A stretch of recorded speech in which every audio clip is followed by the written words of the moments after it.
ओम श्री परमात्मने नमः। 13वां अध्याय।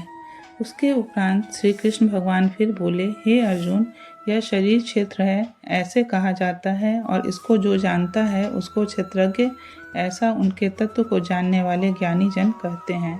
और हे अर्जुन, तू सब क्षेत्रों में क्षेत्रज्ञ अर्थात जीवात्मा में भी मेरे को ही जान। और क्षेत्रज्ञ का अर्थात विकार सहित प्रकृति का और पुरुष का जो तत्व से जानता है वह ज्ञान है, ऐसा मेरा मत है। इसलिए वह क्षेत्र जो है और जैसा है तथा जिन विकारों वाला है और जिस कारण से जो हुआ है, तथा वह क्षेत्रज्ञ भी जो है और जिस प्रभाव वाला है,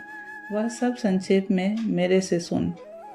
यह क्षेत्र और क्षेत्रज्ञ का ज्ञान ऋषियों द्वारा बहुत प्रकार से कहा गया है, अर्थात समझाया गया है, और नाना प्रकार के वेद मंत्रों से विभाग पूर्वक कहा गया है, तथा अच्छी प्रकार निश्चय करके किए हुए युक्ति युक्त ब्रह्म सूत्र के पदों द्वारा भी वैसे ही कहा गया है। हे अर्जुन, वही मैं तेरे लिए कहता हूँ कि 5 महाभूत अर्थात आकाश, वायु, अग्नि, जल और पृथ्वी का सूक्ष्म भाव, अहंकार, बुद्धि और मूल प्रकृति अर्थात त्रिगुणमयी माया भी, तथा 10 इंद्रियां अर्थात श्रोत्र, त्वचा, नेत्र, रसना और घ्राण एवं वाक, हस्त, पाद, उपस्थ और गुदा, एक मन और 5 इंद्रियों के विषय अर्थात शब्द, स्पर्श, रूप, रस और गंध, तथा इच्छा, द्वेष, सुख, दुख और स्थूल देह का पिंड एवं चेतनता और धृति। इस प्रकार यह क्षेत्र विकारों के सहित संक्षेप से कहा गया है। हे अर्जुन, श्रेष्ठता के अभिमान का अभाव, दंभाचरण का अभाव, प्राणी मात्र को किसी प्रकार भी न सताना और क्षमा भाव तथा मन वाणी की सरलता, श्रद्धा भक्ति सहित गुरु की सेवा, बाहर भीतर की शुद्धि, अंतःकरण की स्थिरता, मन और इंद्रियों सहित शरीर का निग्रह, इस लोक और परलोक के संपूर्ण भोगों में आसक्ति का अभाव और अहंकार का भी अभाव, एवं जन्म, मृत्यु, जरा और रोग आदि में दुख दोषों का बारंबार विचार करना, पुत्र, स्त्री, घर और धन आदि में आसक्ति का अभाव और ममता का न होना, तथा प्रिय अप्रिय की प्राप्ति में सदा ही चित्त का सम रहना, अर्थात मन के अनुकूल तथा प्रतिकूल के प्राप्त होने पर हर्ष, शोक आदि विकारों का न होना, मुझ परमेश्वर में एक ही भाव से स्थिति रूप ध्यान योग के द्वारा अव्यभिचारिणी भक्ति तथा एकांत और शुद्ध देश में रहने का स्वभाव, और विषयासक्त मनुष्यों के समुदाय में प्रेम का न होना, तथा अध्यात्म ज्ञान में नित्य स्थिति और तत्व ज्ञान के अर्थ रूप परमात्मा को सर्वत्र देखना, यह सब तो ज्ञान है, और जो इससे विपरीत है वह अज्ञान है, ऐसे कहा है। हे अर्जुन, जो जानने के योग्य है तथा जिसको जानकर मनुष्य परमानंद को प्राप्त होता है, उसको अच्छी प्रकार कहूँगा। वह आदि रहित परम ब्रह्म अकथनीय होने से न सत कहा जाता है और न असत ही कहा जाता है, परंतु वह सब ओर से हाथ पैर वाला एवं सब ओर से नेत्र, सिर और मुख वाला तथा सब ओर से श्रोत्र वाला है, क्योंकि वह संसार में सबको व्याप्त करके स्थित है और संपूर्ण इंद्रियों के विषयों को जानने वाला है, परंतु वास्तव में सब इंद्रियों से रहित है तथा आसक्ति रहित और गुणों से अतीत हुआ भी अपनी योग माया से सबको धारण पोषण करने वाला और गुणों को भोगने वाला है, तथा वह परमात्मा चराचर सब भूतों के बाहर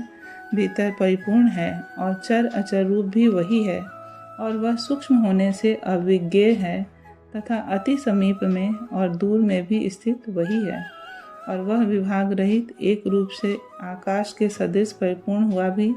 चराचर संपूर्ण भूतों में पृथक पृथक के सदृश स्थित प्रतीत होता है, तथा वह जानने योग्य परमात्मा विष्णु रूप से भूतों को धारण पोषण करने वाला और रुद्र रूप से संहार करने वाला तथा ब्रह्मा रूप से सबका उत्पन्न करने वाला है। वह ब्रह्म ज्योतियों का भी ज्योति एवं माया से अति परे कहा जाता है, तथा वह परमात्मा बोध स्वरूप और जानने के योग्य है एवं तत्व ज्ञान से प्राप्त होने वाला और सबके हृदय में स्थित है। हे अर्जुन, इस प्रकार क्षेत्र तथा ज्ञान और जानने योग्य परमात्मा का स्वरूप संक्षेप से कहा गया। इसको तत्व से जानकर मेरा भक्त मेरे स्वरूप को प्राप्त होता है। हे अर्जुन, प्रकृति अर्थात त्रिगुणमयी मेरी माया और जीवात्मा अर्थात क्षेत्रज्ञ, इन दोनों को ही तू अनादि जान और राग द्वेषादि विकारों को तथा त्रिगुणात्मक संपूर्ण पदार्थों को भी प्रकृति से ही उत्पन्न हुए जान, क्योंकि कार्य और करण के उत्पन्न करने में हेतु प्रकृति कही जाती है और जीवात्मा सुख दुखों के भोक्तापन में अर्थात भोगने में हेतु कहा जाता है। परंतु प्रकृति में स्थित हुआ ही पुरुष प्रकृति से उत्पन्न हुए त्रिगुणात्मक सब पदार्थों को भोगता है और इन गुणों का संग ही इस जीवात्मा के अच्छी बुरी योनियों में जन्म लेने में कारण है। वास्तव में तो यह पुरुष इस देश में स्थित हुआ भी पर अर्थात त्रिगुणमयी माया से सर्वथा अतीत ही है। केवल साक्षी होने से, उपद्रष्टा और यथार्थ सम्मति देने वाला होने से, अनुमंता एवं सबको धारण करने वाला होने से भरता, जीव रूप से भोक्ता तथा ब्रह्मादिकों का भी स्वामी होने से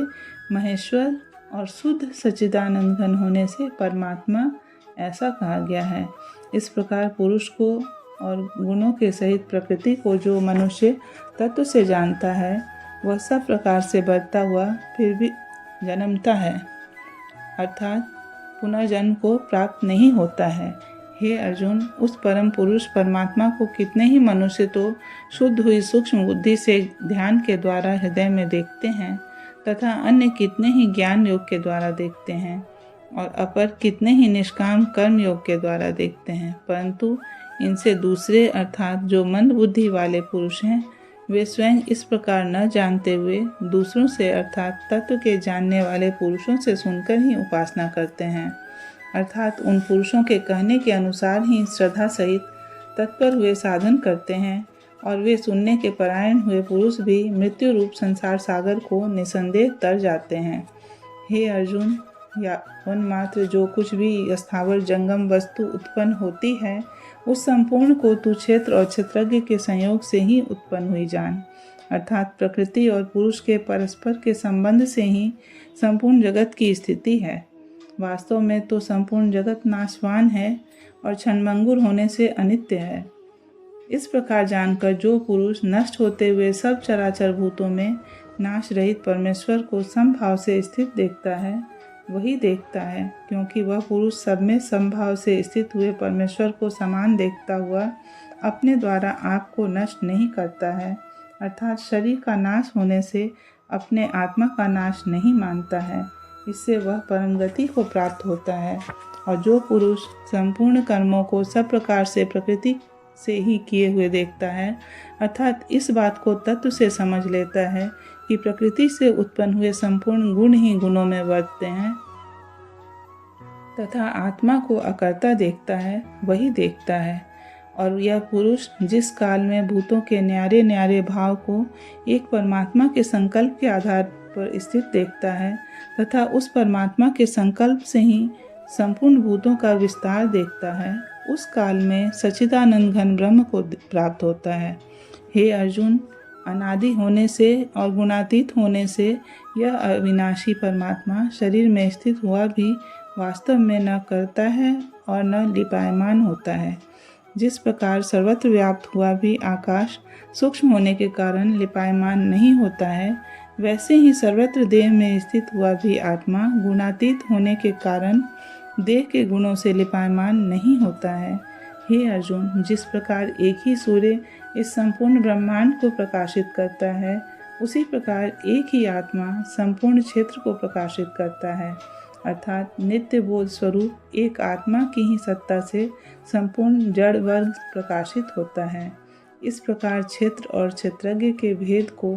तथा विकार सहित प्रकृति से छूटने के उपाय को जो पुरुष ज्ञान नेत्रों द्वारा तत्व से जानते हैं, वे महात्मा जन परब्रह्म परमात्मा को प्राप्त होते हैं। श्री कृष्ण और अर्जुन के संवाद में क्षेत्र क्षेत्रज्ञ विभाग योग नामक 13वां अध्याय पूरा हुआ।